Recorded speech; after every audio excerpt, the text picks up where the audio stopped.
Should be a lovely day of sailing. No winching required. We can become even lazier. Iceberg! Good. In a happy place. Doing 7.5. This is 15. I'll eat my hat. Don't shoot me. I can tell you afterwards. And we're here. Oh, it's a funny trip. Welcome to our self-inflicted adventure. I'm Kiara and this is Adam. A few years ago, we walked away from our life on land to pursue travel and adventure aboard our floating home, the Millennial Falcon. Last year saw us improving ourselves and the boat whilst we tackled our first Atlantic circuit. Join us as we come full circle back to the Caribbean, where we'll commence preparations for our next big challenge. Here's what you missed last week on Sailing Millennial Falcon. Amazing how quickly the weather can change. Oh, I went left and you went right and now I'm trapped. Another grand adventure with Adam's walking tours. Found you. We're here! The spiders can smell your fear. It's like Days of Our Lives, Vaseline screen. It's the dream life. It's a good feeling all around. 2 for 2. Tastes absolutely delicious.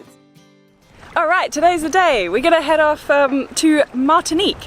We finally found a bit of a weather window that is pretty good for at least a couple of days. So around this time of year we have it's not very consistent trade winds. Usually the trade winds are coming from the east or like northeast, southeast.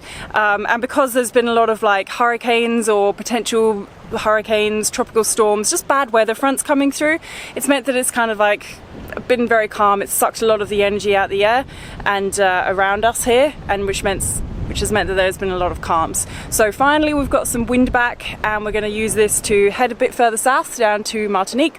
Should be about 80-90 miles or so, but it's a lovely day for it, like blue skies. Sure, there are some clouds, but really should be a really nice day. Should be a lovely day of sailing. We're just going to hold the dinghy now and get ourselves ready for leaving. So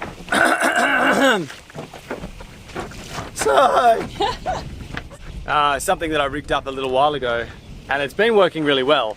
And apologies if you already do this, because it's a lesson in how to suck eggs. But I saw someone the other day hauling their dinghy with the mast winch and a halyard, which is like totally normal and the done thing. But a friend of mine has a Leopard 47, and he uses so the windlass is at the mast base for one of those boats, and he uses it to haul his halyard. And it got me thinking that, hey, I kind of have an electric winch that's wildly underutilized. How can I use it to sort of haul the dinghy? So I came up with a pretty simple solution. I've tried a few different things like multiple blocks and tackles, but this one is the simplest and by far the easiest, and I've been using it for about 3 weeks now. All you need is 2 turning blocks and a fairly long line. And so all I do is this red line here is my spinnaker halyard. I've just got a turning block on that, bowline, clip, nothing fancy, and then a line through there.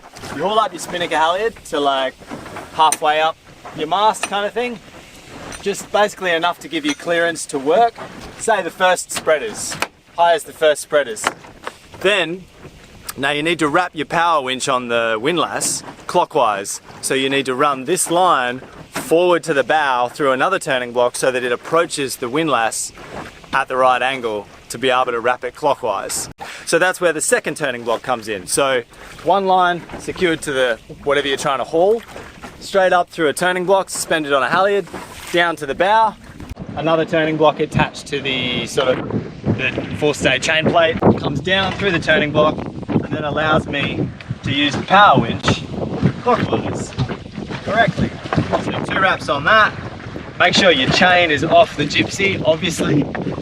Pull up the windlass. You're essentially taking up tension on that line behind us now. So I'm gonna sort of slacken all this off and attach it to the dinghy, and then Kiara's gonna sit here and use the button to haul the dinghy up under power. And it's a lot easier than cranking away on a halyard winch at the mast base, particularly if you're like us and you have sort of not a huge winch there and it's not self-tailing.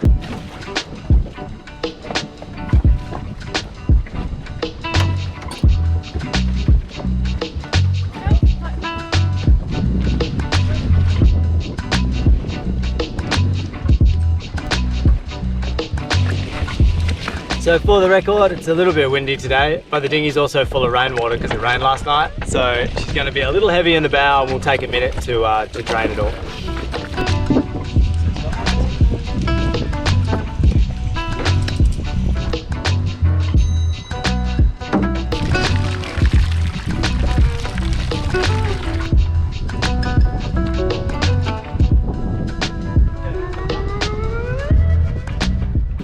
No winching required. We can become even lazier. Really looking forward to this sail.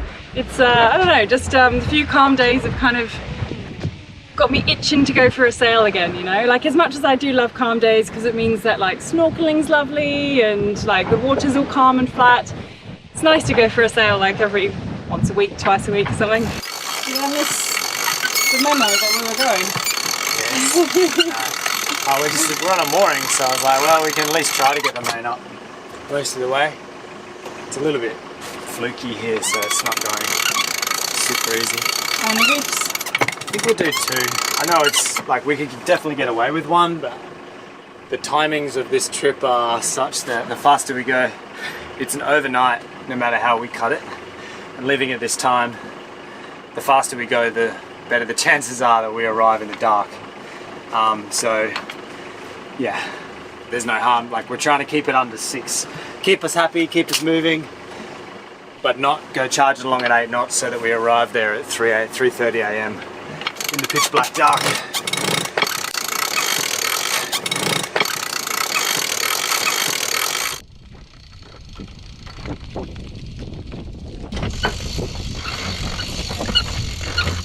Yeah, that actually looks pretty good. That's looking pretty nice, but a little more. Yeah, one less thing to worry about when it's 4 or 5 minutes less that we have to use the motor for. All right, shall we? Yep. Should I go and undo the mooring? All right, we're off! Woo. Trying to do that one-handed. Didn't work.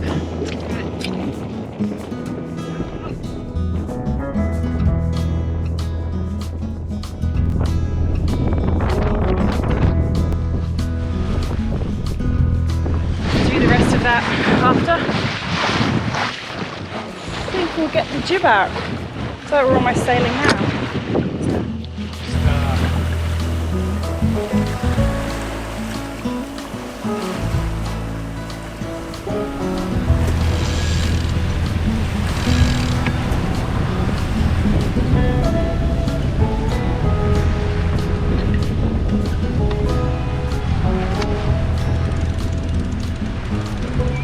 Pretty far downwind now, but once we just get out of this little kind of island chain, we have a bit more open ocean, we can start going more upwind. It's gonna be a nice like beam reach. Actually, I'll let Adam tell you about the same thing. Yeah, it's gonna be a lovely beam reach most of the time.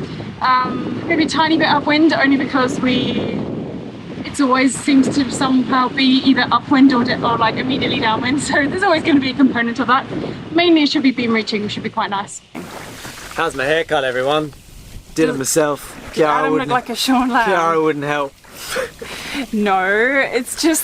I gave her a clippers with a number, what was that? Number 6. No, number 3. Number 3? And I said, can you just do the back? And she goes, meh. Why didn't you tell me it was a number 3? I said, it wasn't, I told you. Anyway, and then she goes, I'm not helping you, and storms off. And this is where we end up. See, we do have arguments. They don't put that in the cruising guides, do they? Requirement to do your own haircut. Did you ever tell them about the time we were in, I won't say where we were, but you went for a haircut and the lady kind of said, we don't do your hair here. Yeah, pretty much. It's like, oh, it's like that, is it? Sorry, all right. Yeah, thanks anyway. Anyway, we're not doing too badly. It's like 5 knots, pretty slow. But we were just thinking, we have 2 reefs in, which is absolutely overkill for current conditions. But we are in the lee of an island, and we haven't yet gone out into the like open space in between the 2 islands. See why? So we kind of we're just preparing. There's also like, can you see a cloud up there? It's a little bit dark. And so we're just like, okay, let's just, it's better to be prepared and ready for whatever than just pretty much getting flattened. So we're just seeing we're just seeing what's kind of coming around the corner, and then if anything, we'll shake a reef out.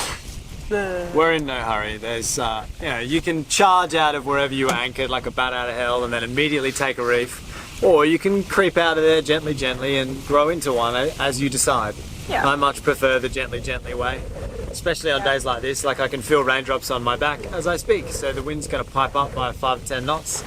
In which case, Yeah. I don't have to leap to my feet and jump into action now. I just kind of wait.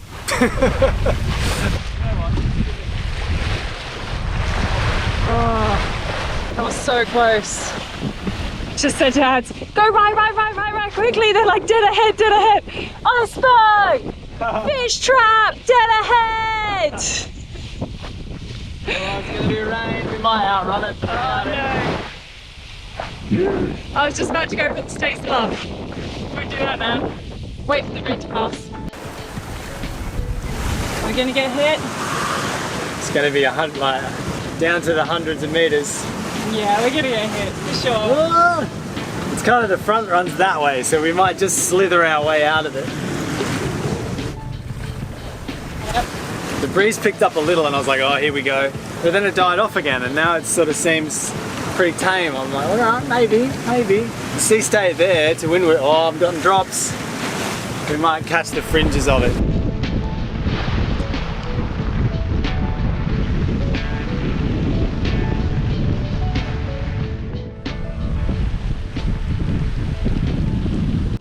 Wind has picked up, finally up the lee of the islands. Why are you laughing?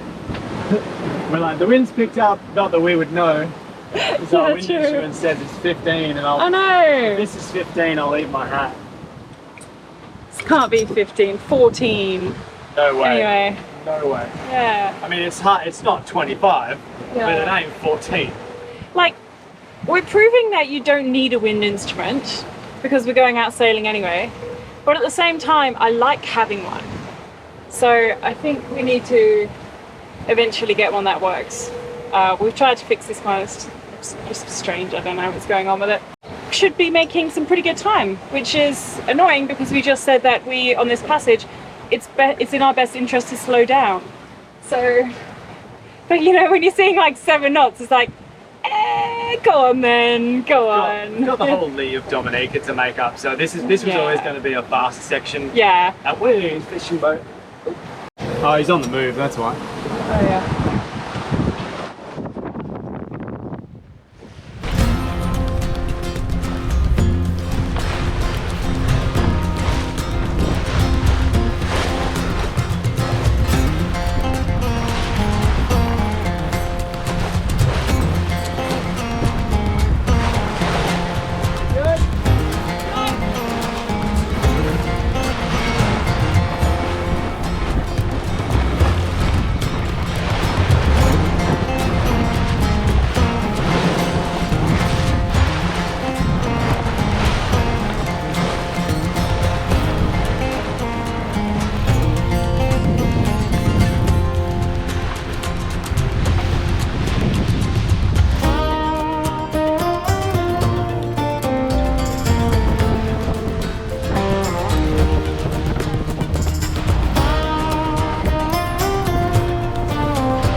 A happy place. We've got I don't know, 12 to 15 knots just forward of the beam. We've got doing 7.5, and we have one reef in the headsail, staysail, and 2 reefs in the main. And she's like, yeah, there's a very weird happy place on this boat that you get surprisingly a good turn of speed out of surprisingly little canvas. Like, you'd think that 2 reefs in this breeze is overdone, but no, one tuck reef in the headsail, 2 in the main, and a staysail on this bottom sail. She just loves it. Can't describe it. She just loves it.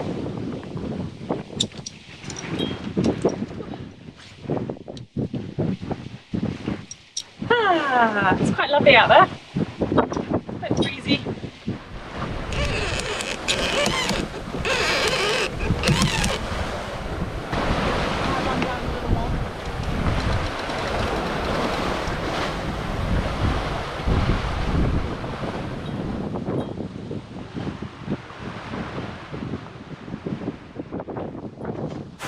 What have you seen, Eagle Eyes? Whale puffs. Like, don't shoot me. I can tell you afterwards. go. There. It's like right. Probably there. Big one. See that? Yeah. Yeah, I was just looking out into the distance and I was just there's saw a bunch of them. puffs. Yeah, there's so many. I've seen maybe three different puffs, I reckon. Apparently, Dominica is known for having lots of whales around. For some reason, they like to play around here, migrate here and stuff. Last time we were here, we saw dolphins coming past. Now whales. Oh yeah, there you go.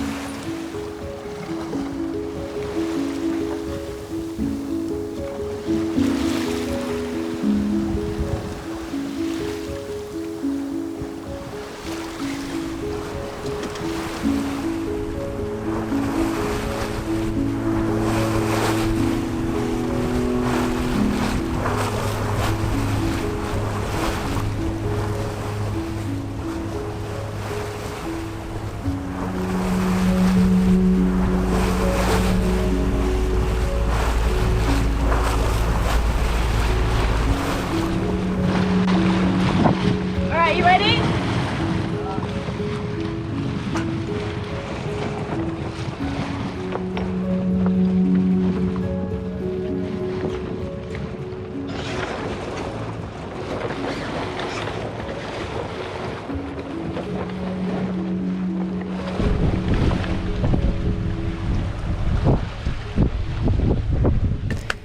And we're here. So we changed plans pretty much in the middle of the night. Oh, it's a funny trip. So we, as I was just updating on the trip. Am I on the frame? Well, I'm here. So we were sailing between Dominica and Martinique, the north side of Martinique. The wind had finally started to pick up again. We were out of the lee of the island and we're like, wow, all right, would you look at that time? Our first shift time is starting at around 8 o'clock. We're like, it's 8 o'clock and we only have about 35 miles left. We did all our planning based on 5 knots. Yeah. And so when we decided to leave at sort of 11ish, in the morning, expected that we'd that at 5 knots that would have us arriving at sort of 8ish first flight, in the morning. You know, about now. But we very quickly discovered that this was a great point of sail for Millie, and even with a triple reefed main, a staysail and a triple reefed jib, she still wanted to do 7s and 8s with like 12 to 15 knots. She was very pleased with herself because the sea was quite calm, and we did manage to sail down the lee of Dominica and Martinique a lot better than we expected. So really, to be honest, what we should have done is, because we were arrival time limited, we should have left later. Yeah, generally. exactly. There was no excuse for not leaving later, because either way it was through the night, and the later we left, the later we'd arrive, and thus not have to worry. I was like, well, we're definitely not going to be doing 5 knots in the lee of all these islands. That will slow us down like pretty dramatically. So we'll need all the time that we can get. No, apparently not. So we were speeding along, and our options were to arrive at 3 AM in the morning in this anchorage, and we were like, oh, you know what, I just don't know what the fishing pot situation's like. Bad. Well, we don't know. If here is anything to go by, out there would have been horrible. So we decided to press on and go to the most southern anchorage, which would have had us arriving at about 7 AM. As it is, 7 AM on the dot, we're pretty much here. Yeah. But it's very, very glad that the sun came up, because the fishing pot situation is just insane. They're not even like... It's just Coke bottles. Yeah, they're just Coke bottles, see-through Coke bottles. Everywhere. It's very annoying. Never been to this anchorage before. Pretty cool, new place for exploring. Yeah. For now though, I think we're just going to settle and just have a little nap, maybe catch up, and then recommence our day in the afternoon. Yep.